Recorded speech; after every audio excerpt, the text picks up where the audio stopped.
Tamil Nadu തേനിയിൽ Kerala registration വാഹനത്തിൽ നിന്ന് വൻ ലഹരിവേട്ട. സിന്തറ്റിക് ഡ്രഗായ മെത്താഫെറ്റമിനും കഞ്ചാവ് ശേഖരവും കണ്ടെത്തി.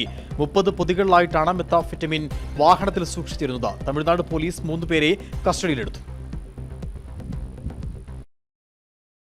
തേനി പെരിയകുളത്തിനടുത്ത് പുതുപ്പട്ടി ബൈപ്പാസ് റോഡിൽ വാഹന പരിശോധനയ്ക്കിടെയാണ് കേരള രജിസ്ട്രേഷനുള്ള കാറിൽ നിന്നും 250 ഗ്രാം കഞ്ചാവ് കണ്ടെത്തിയത്.